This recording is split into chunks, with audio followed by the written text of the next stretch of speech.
Labvakar, mani mazie un lielie pasaku draugi! Novembris Latvijai ir īpašs mēnesis, kad mēs pieminam savus varoņus un svinam Latvijas dzimšanas dienu.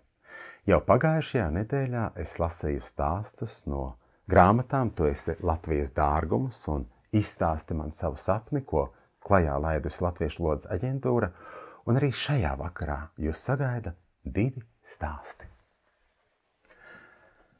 Mans Latvijas dārgums ir latviešu valoda.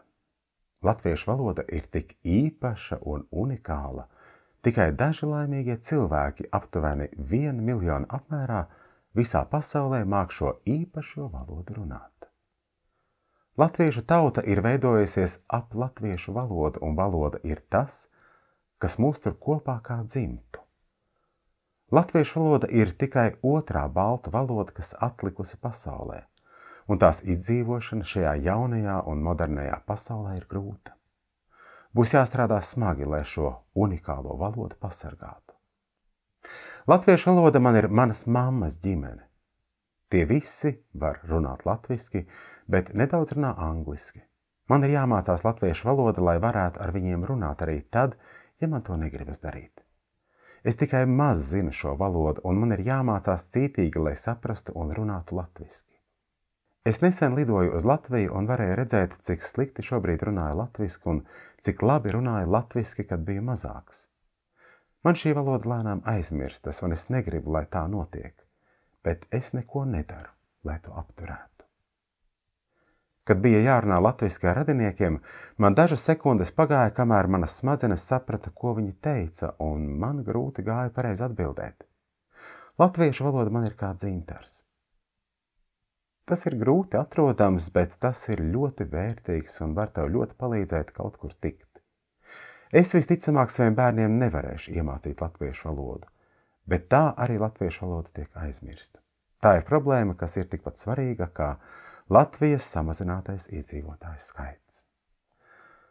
Arī ar visām šīm problēmām ir jāsaprot, ka latviešu valoda ir zelts, un tā ir viena no visvērtīgākajām lietām pasaulē. Tā ir mans dārgums. Un Latvijas valoda ir arī visas Latvijas un visas Latvijas tautas dārgums. To rakstījis Tālvaldis Spanjers, Ņujorkas Latviešu evaņģēlisku luteriskās draudzes Ņūdžersijas pamatskolas 7. klases audzēknis. Jā, bērni arī no ārzemēm raksta par to, kas tad ir Latvijas dārgums. Sapnis par tēti. Mans sapnis ir, lai tētis atbrauc no ārzemēm uz Latviju. Es viņu ļoti gaidu. Tētis ir apsolījis nopirkt kvadriciklu, lai mūs izvizinātu. Vēlētos, lai viņš iemācītu man ar to braukt. Es vasarā vēlētos aizbraukt pie tēta uz Angliju, lai apskatītu valsti. Gribētu ar tēti aizbraukt uz ezeru makšķerēt zivis, piemēram, karūsas, līdakas, asarus. Mājās mēs visi kopā zivis notīrītu un izžāvētu, visi kopā ēstu pusdienas.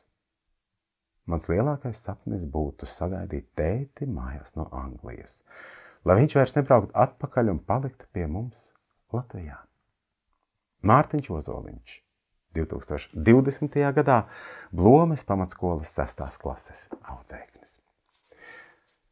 Un vēl 2 šādi stāstu vakari mums ir priekšā novembrī, lai mums mierīgs un arī skaists šis svētku laiks. Ar labu nakti!